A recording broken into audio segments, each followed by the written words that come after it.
교만은 나 자신을 있는 그대로 보지 못하게 만듭니다. 교만은 나 자신이 시간과 함께 흘러가고 약해진다는 사실을 망각하게 만듭니다. 지금 내가 가지고 있는 것들이 시간이 지나면서 쇠하여질 수 있고 나를 떠날 수 있다는 것을 기억할 때 교만의 함정에 빠지지 않을 수 있습니다.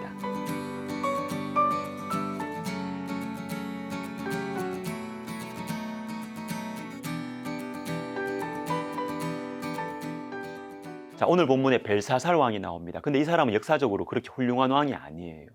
벨사살보다 그 위에 느부갓네살 왕이 훨씬 위대한 지도자였습니다. 바벨론 제국이라고 하면 곧바로 느부갓네살을 떠올릴 정도로 느부갓네살은 탁월한 왕이었습니다. 그런데 오늘 본문에서 벨사살은 느부갓네살도 하지 않은 교만한 행동을 합니다. 2절에 벨사살이 술을 마실 때에 명하여 그의 부친 느부갓네살이 예루살렘 성전에서 탈취하여 온 금, 은 그릇을 가져오라고 명하였으니 이는 왕과 귀족들과 왕후들과 후궁들이 다 그것으로 마시려 함이었더라. 느부갓네살은 이스라엘을 정복했죠. 그리고 성전에 예루살렘 성전에 있는 금, 은 그릇들을 가져왔어요. 그런데 그것으로 술을 마시지는 않았습니다. 거기까지는 안 간 것이죠. 그런데 그의 후예인 벨사살은 이 행동을 감히합니다. 왜 그럴까요? 내가 느부갓네살보다 낫다는 것을 보여주기 위해서입니다. 여러분, 여기에서 우리가 조심해야 될 것이 있습니다. 그것은 현직에 있을 때 가지게 되는 교만함입니다.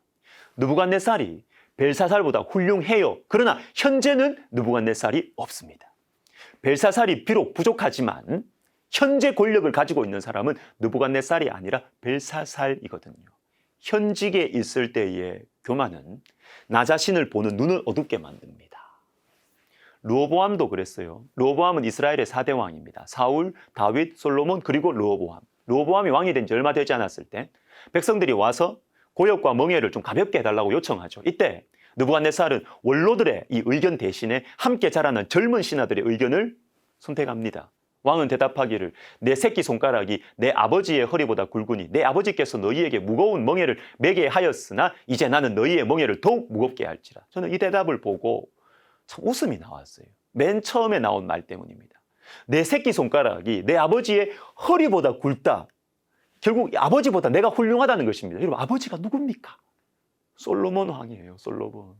지혜와 능력이 탁월했고 이 다스리던 영토가 역사상 가장 넓었던 이 솔로몬 왕보다 금방 왕이 된 자신이 더 낫다는 거예요. 말도 안 되는 소리죠. 르호보암은 솔로몬과 비할 수 없는 사람이었고 왕이 된 지도 얼마 되지 않았습니다. 무슨 일을 했겠어요? 그런데 내가 솔로몬보다 낫다는 것입니다. 왜 이렇게 교만할까요? 현재 권력이 나에게 있기 때문에 현재.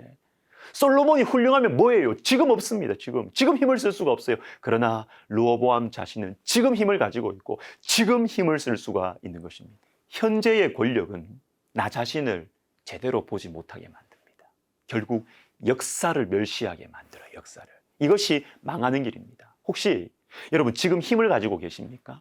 이것이 실제적인 능력일 수도 있지만 실제적인 유혹이 될 수도 있다는 사실을 잊지 마십시오.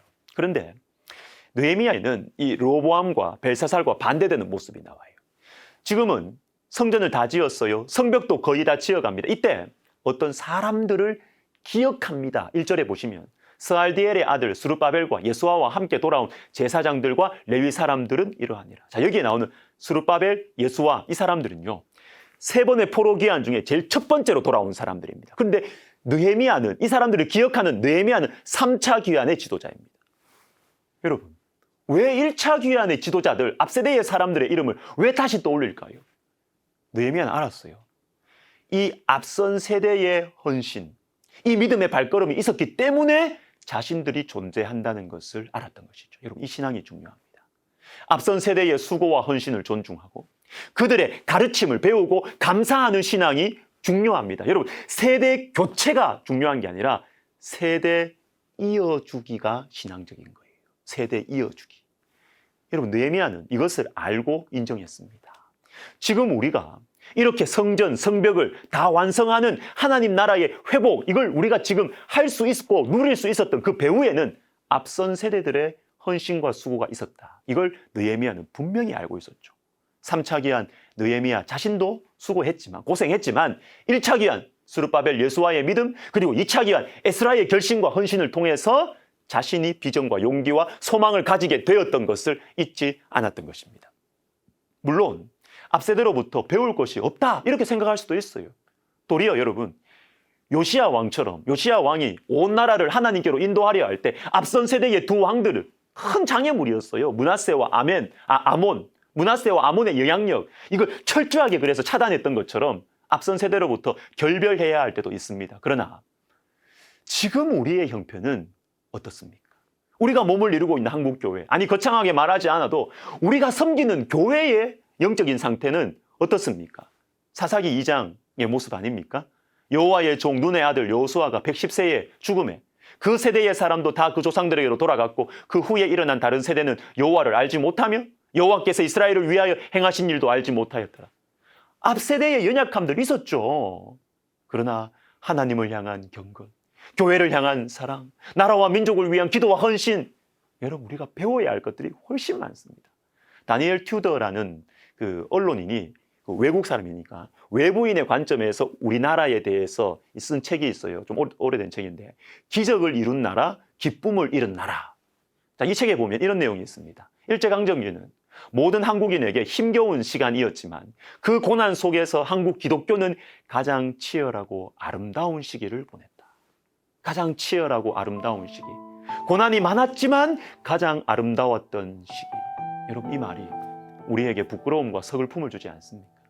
선배들의 신앙을 배워야 할 때입니다. 선배들을 본받아 기도해야 할 때입니다. 기도하겠습니다. 하나님 아버지, 우리가 섬기는 교회에 또 우리 한국교회에 은혜를 베풀어 주셔서 앞세대의 신앙을 잘 이어받아 좋은 열매를 맺어가는 저희들 되게 하여 주시옵소서. 예수님의 이름으로 기도하옵나이다. 아멘.